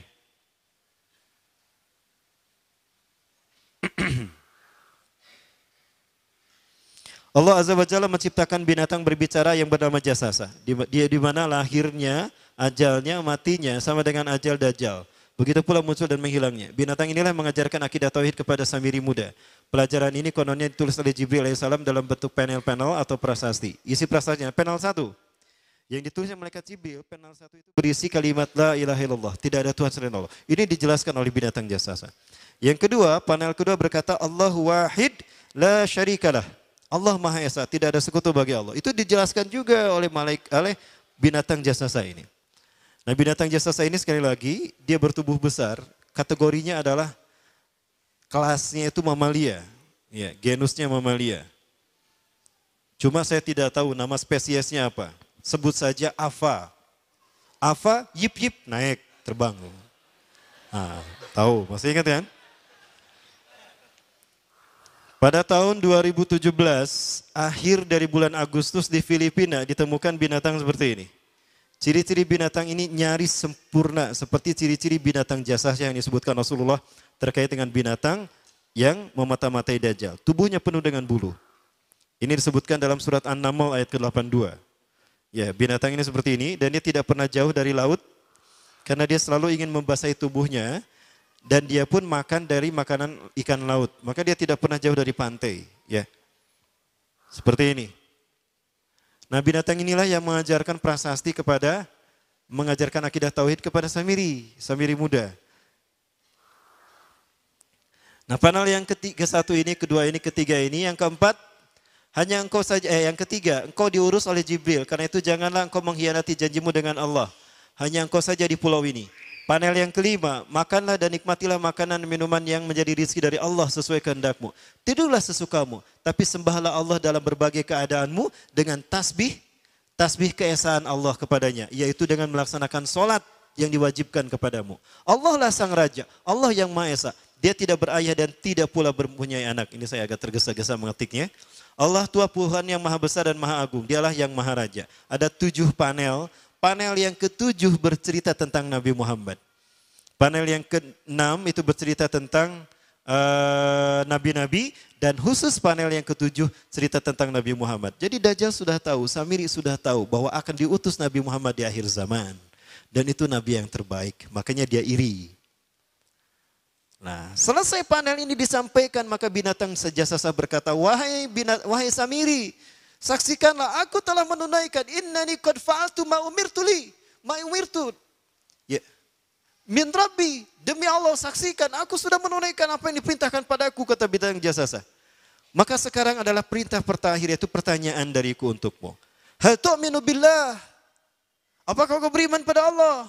Wa bima unzila ilaih? Dan dari apa yang diturunkan kepada nabi-nabinya. Kepada Jibril maksudnya. Famadal jawab ya Samiri. Apa jawabanmu hai Samiri? Samiri tidak menjawabnya. Lama ditunggu-tunggu Samiri tidak menjawabnya. Sehingga binatang ini pun pergi dengan menjerit dengan jeritan yang membuat Samiri ini pekak telinganya.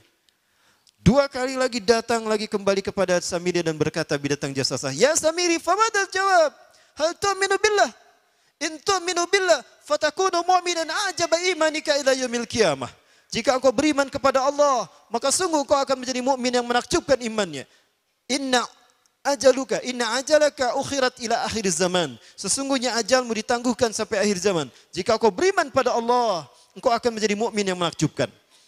Fa in lam tu'min billah, tapi jika engkau tidak beriman kepada Allah, wa bima unzila ilaih, dan apapun yang diturunkan pada Jibril, innaka minal mal'unina ila yaumil qiyamah, dan kau terkutuk sampai hari kiamat nanti. Tidak juga dijawab. Pergi lagi binatang jasasa tadi sambil memekikkan suara yang pekikan yang keras. Yang ketiga kali yang terakhir dia bertanya kembali. Dan apa jawaban Samiri? Hei jasasa binatang buruk rupa. Lihat di pulau ini tidak ada siapapun kecuali engkau dan aku. Dan yakinilah kalau panel ini bukan tentang Allah yang di langit sana. Tapi yang disebut Allah itu saya. Hei jasasa. Akulah Allah itu. Oh, dia menjerit dengan jeritan yang makin keras. Sampai si Samiri pun menutup kedua telinganya. Sejak saat itulah binatang itu pergi dan berkata, Innaka dajjal, innaka dajjal, innaka dajjal. Engkau adalah pendusta, engkau adalah pendusta. Pendusta sampai hilang suaranya. Di saat itulah Dajjal mendapatkan gelar, Samiri mendapatkan gelar Dajjal. Jadi siapa nama asli Dajjal? Samiri. Dajjal artinya Al-Kazab, pendusta. Bukan singkatan, Kade. Tong ditanyakan Ustaz singkatan nona di Dajjal teh. Bisi didawab dada jembujal. Terangkan Baik, nah sejak saat itulah Samiri keluar dari pulau itu dan dia sudah menyandang gelar Dajjal, pendusta. Karena dia mengaku Tuhan. Lupa saya menyampaikan, Sai Baba pun sama. Di desa Nilayam Putra Parti, India Selatan.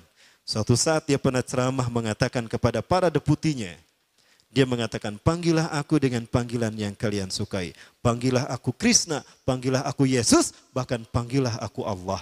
Maka pengikut Sai Baba dari berbagai agama termasuk agama Islam. Tidak sedikit orang Islam yang menjadi pengikut Sai Baba. Dan banyak pengikut Sai Baba di Indonesia yang menjadi pejabat. Tapi saya nggak nyebut siapa saja ya. Yang banyak yang menjadi pejabat. Maka jangan heran kalau Indonesia model kia. Jadi gimana solusinya Ustadz? Ganti presiden 2018. Baik, pada mas sekalian yang dimati Allah. Nah, tadi ke zaman Nabi Isa ya. Kita belum membahas tentang zaman Nabi Isa. Nah, ketika Nabi Isa membongkar kedustaan para pendeta Sanhedrin, pendeta Sanhedrin membuat tipu daya. Apa tipu daya yang dilakukan para pendeta Sanhedrin? Karena mereka sudah terbiasa mengarang cerita tentang kitab-kitab Allah. Mereka mengganti sebuah ayat dari tempatnya. Summa yaktubunal kitaba biaidihim. Lalu mereka menulis ayat dengan tangan mereka. Summa yaquluna hadza min indillah. Lalu mengatakan ini dari Allah padahal bukan dari Allah. Maka mereka pun para pendeta Sanhedrin membuat dongeng. Dongeng apa? Dongeng Tuhan bingung. Dan dongeng ini terkait dengan sejarah Nabi Isa alaihissalam sendiri. Dia memfitnah Nabi Isa dengan dongeng ini. Yaitu dongeng Tuhan bingung. Ya, dari dongeng inilah muncul keyakinan agama Kristen. Mau dengar? Pernah saya sampaikan di sini. Baik, saya ulang kembali. Boleh saya ulang kembali? Nah, apa itu dongeng Tuhan bingung? Nah, Tuhan, kenapa Tuhan bingung? Nah, ini aneh ya, kok ada Tuhan bingung? Kalau saya bingung wajar karena saya bukan Tuhan. Ya, tapi kalau ada Tuhan bingung aneh. Ya. Tapi begitulah pendeta Sanhedrin Yahudi. Kenapa Tuhan bingung? Bingung memikirkan Adam. Geus puguh dicarek tong memetik buah pohon huli, dipetik jeung Hawa. Di dahar babarengan deh. Atuh marah Tuhan kan? Maka ketika Tuhan akan menghukum Adam, Tuhan menahan tangannya. Dan Tuhan berpikir, aduh Adam ini makhluk. Adam ini manusia yang lemah. Kalau aku pukul dengan satu sentuhan tanganku pun dia akan mati, hancur kesakitan. Berarti aku kejam kepada Adam. Kalau aku tahu dia akan melanggar, harusnya aku tidak ciptakan Adam. Maka bingung tuh Tuhan antara menghukum dan membiarkan Adam.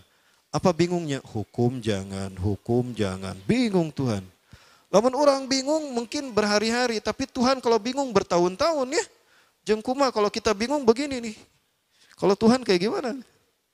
Ya pulang anting gak dia. Akhirnya Tuhan menemukan ide, tuh kan aneh. Dan ini ada yang sampai ke akidah orang Syiah. Al-Bada. Ada 10 akidah Syiah, salah satunya yang ke-8 Al-Bada. Yaitu Tuhan pernah tidak tahu sesuatu, lalu Tuhan ingat sesuatu. Maka saya yakin betul kalau Syiah juga adalah agama ciptaan Dajjal. Tolong saksikan. Saya mengatakan demikian karena sudah berdebat dengan mereka. Dan saya sudah pelajari akidah Syiah ini beberapa sedikit. Tapi saya makin yakin, ini agama ciptaan Dajjal. Yahudi. Baik, lanjut. Sampai mana tadi? Tuhan bingung. Akhirnya Tuhan punya ide. Ketika Tuhan menemukan ide, Tuhan berteriak, Eureka, Eureka. Tahu Eureka? Ya itulah. Ya, Tuhan punya ide. Apa idenya? Aku kan Tuhan. Tuhan itu immortal. Kalau begitu aku saja yang dihukum, jangan Adam. Baik, kalau begitu aku harus menjelma menjadi manusia. Jibril, sini Jibril. Baik Tuhan. Ada apa Tuhan? Jibril, tulis maklumat Tuhan. Baik Tuhan. Jibril buka laptop, ketik maklumat Tuhan, (2). Satu apa Tuhan? Catat maklumat Tuhan nomor 1. Tuhan menjelma menjadi manusia. Baik Tuhan.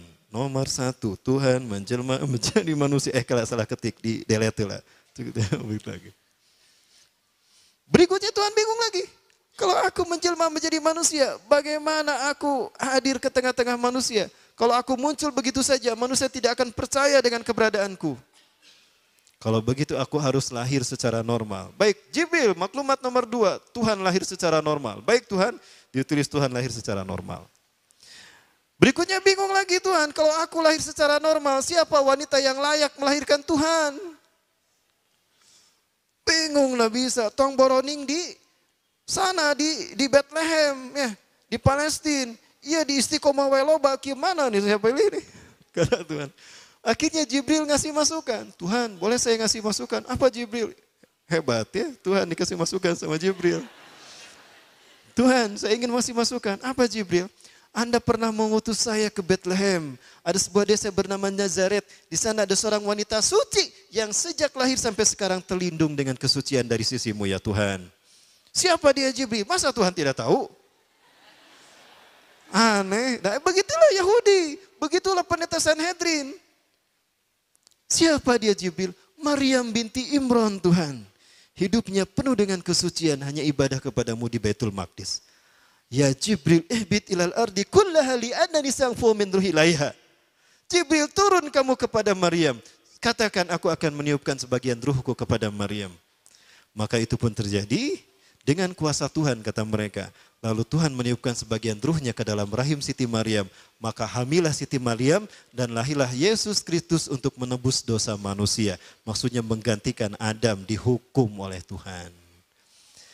Intinya mereka ingin membunuh Nabi Isa karena membongkar kebohongan pendeta Sanhedrin, memasukkan Taurat menjadi Talmud. Supaya tidak ketahuan dan prosesnya enak untuk membunuh Nabi Isa, dibuatlah dongeng kayak gini. Sebagaimana para ulama ingin dibunuh, dibikin dongeng nugelo, ngabunuh para ulama. Nah, nyambung pisan. Ya. Cerita inilah yang berjudul tadi Tuhan bingung. Maka cerita ini dihasutkan ke raja-raja Romawi. Salah satu raja Romawi yang terbesar yang terhasut adalah Herodes. Maka Herodes pun marah kepada Nabi Isa. Maka dikejar-kejarlah Nabi Isa. Nabi Isa faham dirinya akan dibunuh. Maka Nabi Isa mengembara dari satu tempat ke tempat lain. Pengembaraan dia mengusap bumi dengan pengembaraannya. Diberi gelar Al-Masih. Itulah arti Al-Masih. Yang mengusap bumi dengan pengembaraannya. Datang Nabi Isa alaihissalam kepada satu kaum yang sedang mencuci pakaian. Nabi Isa berkata pada kaum tadi, kalian sibuk mencuci pakaian, membersihkan pakaian kalian dari noda dan kotoran. Tapi kalian tidak pernah mensucikan hati kalian dari dosa-dosa kalian. Siapa engkau? Berimanlah kepadaku dan bersaksilah. Aku Isa bin Maryam, Nabi dan Rasul Allah untuk kalian. Aku diutus untuk menyeru kalian beriman kepada Allah. Maka berimanlah mereka. Salah satu yang beriman dari mereka adalah Barnabas. Ya. 6 orang beriman tuh. Pergi lagi melakukan pengembaraan. Ada satu desa di mana banyak orang buta sejak lahir. Diusap oleh Nabi Isa dengan mengucapkan Bismillah. Maka sembuh itu butanya. Ada orang berpenyakit sopak diusap oleh Nabi Musa, sembuh biiznillah. Ya. Mengembara lagi bertemu dengan orang-orang yang sedang memancing ikan. Nengarana mancing berjam-jam kan, tiisuk jedur napi kepeting jedor. Tanu mancing dah. Maka Nabi Isa berkata kepada para tukang pancing tadi, hei bapak-bapak tukang pancing. Ya, kalian sibuk mencari bekal untuk hidup kalian di dunia, tapi kapan kalian meluangkan waktu kalian mengumpulkan bekal untuk akhirat kalian? Siapa Anda? Aku Isa bin Maryam Al-Masih, utusan Allah. Aku diutus untuk menyeru kalian beriman kepadanya. Maka Nabi Isa pun memberikan wejangan pada mereka, mereka pun beriman. 6 orang menjadi pengikut Nabi Isa. Salah satu dari mereka bernama Yakobus. Maka genaplah jumlah mereka menjadi 12 dan mereka disebut Hawariyun. Di saat Nabi Isa melakukan perjalanan menyelamatkan diri, masuklah Yudas Iskariot alias Samiri ke zaman Nabi Isa. Nabi Isa berkata kepada pengikutnya, hati-hati iblis masuk ke tengah-tengah kalian. Para pengikutnya menganggap yang disebut iblis itu jin. Yang faham betul yang dimaksudkan iblis itu adalah Yudas, adalah Barnabas. Barnabas paham, jangan-jangan si Yudas nih yang maksudkan Nabi Isa. Betul. Banyak kesempatan Yudas ingin berhadapan dengan Nabi Isa, tapi selalu terhalang oleh malaikat Jibril. Sampai ke dongkol tuh Yudas ingin berhadapan dengan Nabi Isa. Ketika Yudas ke sini, Nabi Isa ke sana. Ketika Yudas ke sana, Nabi Isa, kaditu. Jadi papaling pangwai. Sampai ke geram itu si Yudas. Terakhir berkata pada Barnabas, sampaikan aku ingin bertemu dengan Isa bin Maryam, dengan Nabiullah, dengan Rasulullah. Maka Barnabas menyampaikan pada Nabi Isa mengatakan pada Barnabas, hei Barnabas, katakan, belum tiba saat perjumpaan kita. Perjumpaan kita nanti di akhir zaman. Oh, kata Nabi Isa tuh kepada si Yudas Iskariot. Ini menguatkan kalau Yudas itu Dajjal. Betul, makin kuat lagi ketika ceritanya dilanjutkan. Tapi jamnya nih nggak cukup. Lanjut. Oke, mana saya ada kajian di Jati Handap Cicahem ya. Baik Ibu Fila, kita percepat. Nah, sampai di suatu saat ketika Allah melihat Yudas Iskariot ini akan berkhianat, maka Allah berfirman kepada Nabi Isa alaihissalam di dalam Quran ini. Maaf, ayat sebelumnya. Nah ini nih. A'udzubillahi minasyaitonirrajim. Izqala Allah, dan ingatlah Muhammad ketika Allah berfirman, Ya Isa, hai Isa, ini mutawafik, sesungguhnya aku akan menidurkan engkau. Kalimat mutawafik ini tidur. Surat Al-An'am ayat keberapa tuh? 62 apa? Wa huwallazi yatawaffakum bil-lail, dan dialah Allah yang telah menidurkan kamu di waktu malam. Nah, wafat di sini artinya tidur. Jadi Nabi Isa ditidurkan, wa rafiqa ilayya, dan aku akan mengangkatmu ke sisiku, wa mutahhiruka minal ladzina kafaru, dan aku akan mensucikan kau dari orang-orang kafir. Ada yang menyebutkan bahwa mutahhiruka ini adalah bersihkan namanya. Allah tunjukkan yang bergelar Al-Masih bukan Dajjal, tapi Nabi Isa alaihissalam. Wa ja'ilul ladzina tabauka fawqal ladzina kafaru ila yaumil qiyamah. Dan aku akan menjadikan orang-orang yang mengikutimu lebih kuat dan lebih mulia dari orang kafir sampai hari kiamat. Summa ilayya marji'ukum. Kemudian kepadakulah kembali kalian. Fahkumu bainakum. Aku akan menghukumi di antara kalian. Fima kuntum fi tahtalifun. Atas apa yang kalian perselisihkan. Maka Nabi Isa sebelum Allah berfirman begini. Nabi Isa berseru kepada kaumnya. Ingat kaumku. Tidak lama lagi akan datang pada kalian. Kelak di antara kalian ada yang berkhianat kepadaku dan dia menggantikan tempat kedudukanku. Maka apa yang terjadi? Tidak lama kemudian datang seseorang dari pengikut Nabi Isa yang bernama Hawariyun ini. Yang digelari Hawariyun. Ya. Wailun lana wailun lana. Celakalah kita, celakalah kita. Intabihu antum. Wa intabihu anta ya Rasulullah. Bersembunyilah kalian dan bersembunyilah anda wahai utusan Allah. Sesungguhnya Herodes dan pasukan Romawi, mereka dituntun oleh Sanhedrin, para pendeta yang memasukkan Taurat kita. Ya, untuk datang membunuh kita. Maka Nabi Musa memerintahkan semua Hawariyun bersembunyi. Nabi Isa pun bersembunyi. Nah, di saat itulah Herodes datang dan pasukan Romawi. Ya, Herodes berkata, aku tahu kalian bersembunyi di sekitar sini. Siapa di antara kalian yang mau memberitahukan kepadaku di mana Al-Masih bersembunyi, aku akan menjadikan dia patih kerajaanku dan aku akan mengangkat dia aku akan memberi dia sepertiga harta kerajaanku. Ada yang tergiur tuh dari mereka yang bersama Nabi Isa. Siapa? Yudas Iskariot. Yudas keluar memberitahukan pada Herodes di mana Nabi Isa bersembunyi. Ya. Mari ikuti aku tahu di mana Al-Masih bersembunyi. Maka ketika dia akan masuk ke tempat Nabi Isa bersembunyi, di sini Allah berfirman seperti ini. Maka Nabi Isa pun ditidurkan Allah dan diangkat ke Matlaul A'la. Kita tidak tahu di mana tempat Matlaul A'la. Rasul tidak menyebutkan. Maka Nabi Isa sudah tidak ada. Begitu Yudas mau masuk, tunggu aku akan pastikan apakah Al-Masih ada di dalam atau tidak. Maka ketika Yudas masuk, culang-cileng dia. Apa culang-cileng bahasa Inggris nanti? Pelanga-pelongo. Kemana Isa bin Maryam tadi ada di sini? Disitulah Allah merubah wajahnya menjadi Isa bin Maryam. Quran surat An-Nisa ayat 157. Wa qaulihim, dan perkataan mereka, inna qatalnal Masih Isa bin Maryam Rasulullah, dan klaim para pendeta Sanhedrin.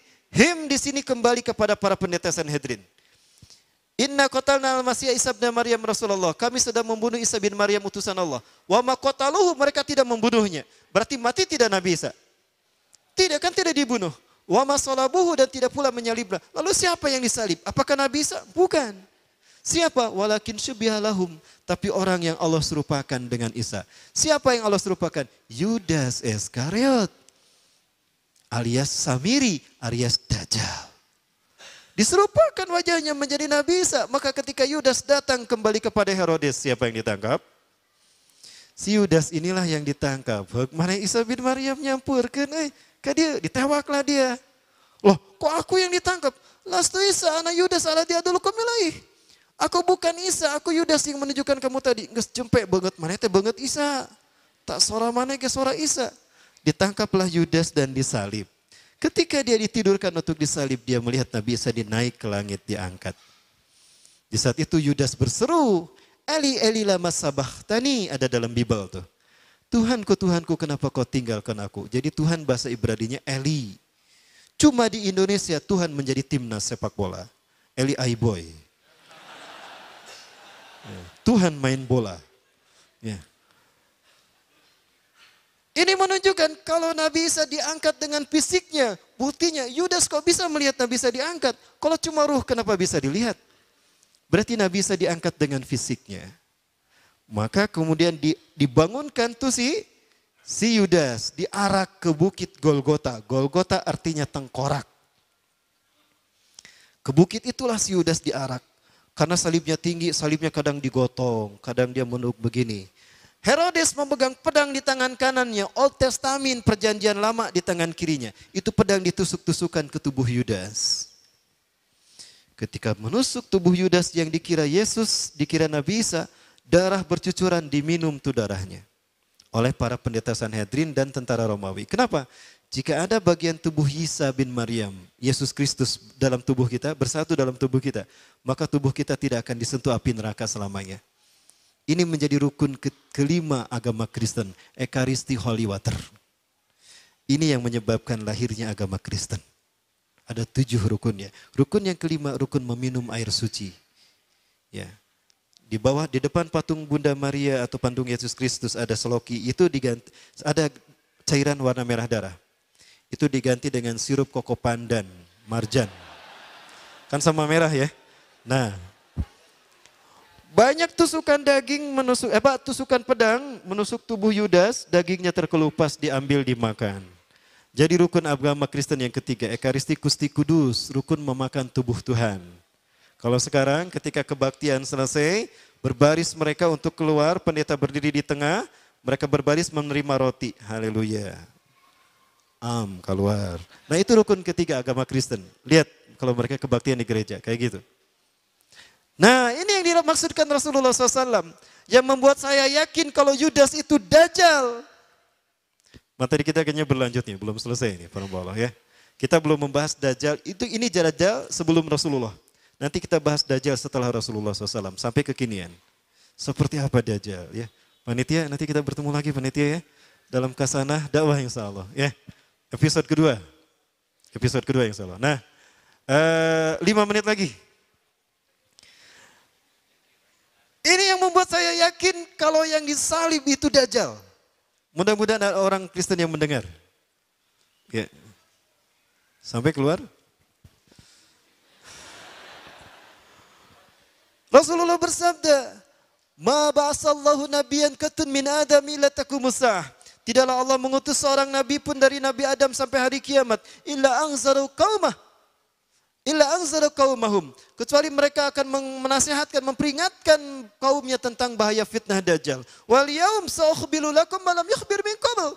Aku akan beritakan hari ini kepada kalian sesuatu yang belum pernah mereka sampaikan. Innahu a'war wallahu la sabi'awar. Sesungguhnya Dajjal pecak sebelah mata kanannya dan Allah tidak pecak. Ingat, a'war di sana bukan buta tapi pecak. Ada orang matanya normal tidak bisa melihat, disebutnya apa? Buta. Tapi kalau ada orang matanya rusak sebelah disebutnya pecak.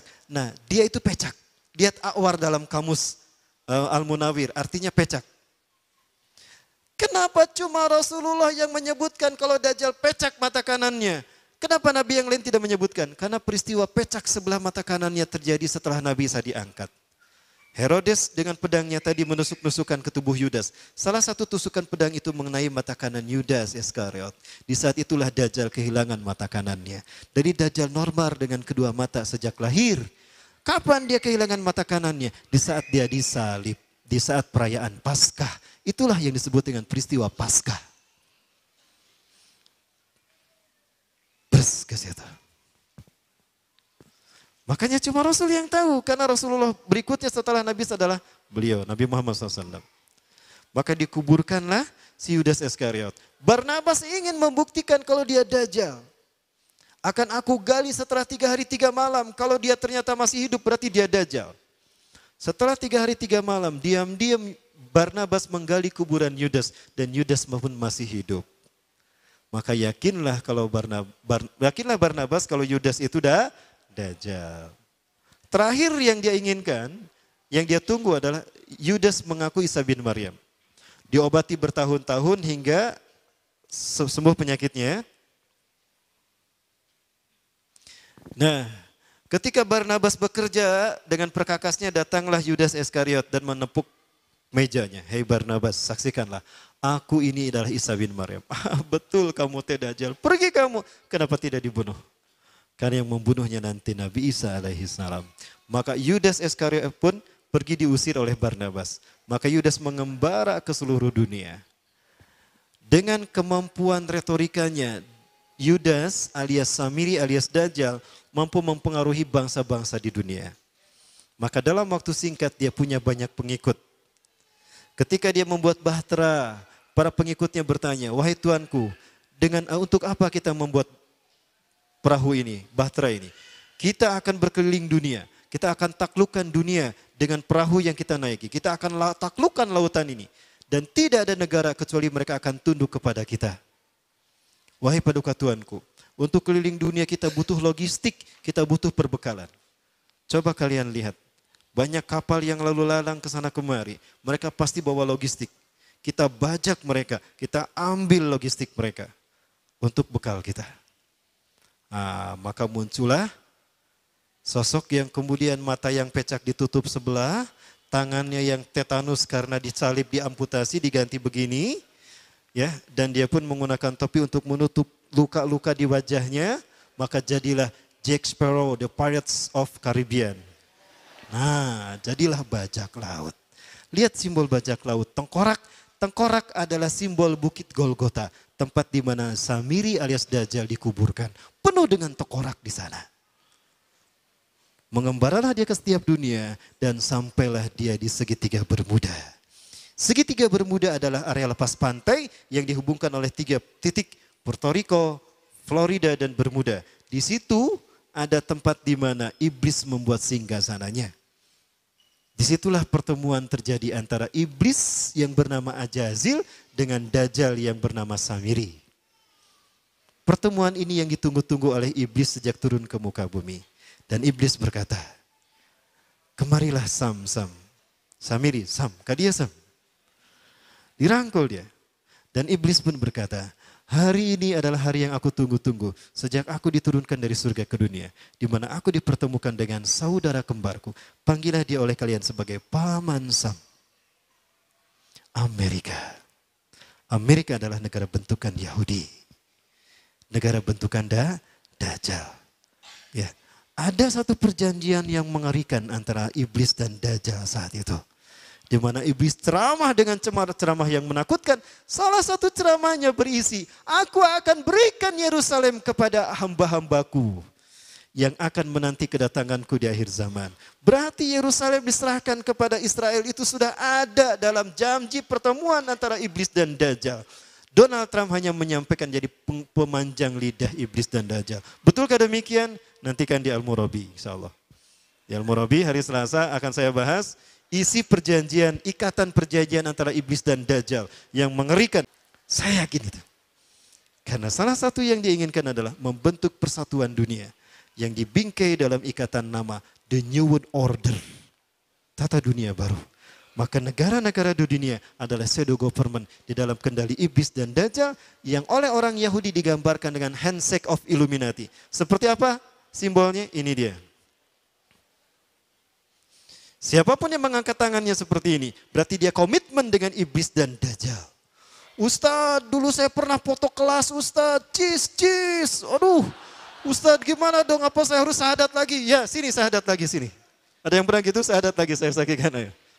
Para sekalian, inilah simbol siapapun yang akan menjadi pengikut iblis dan Dajjal.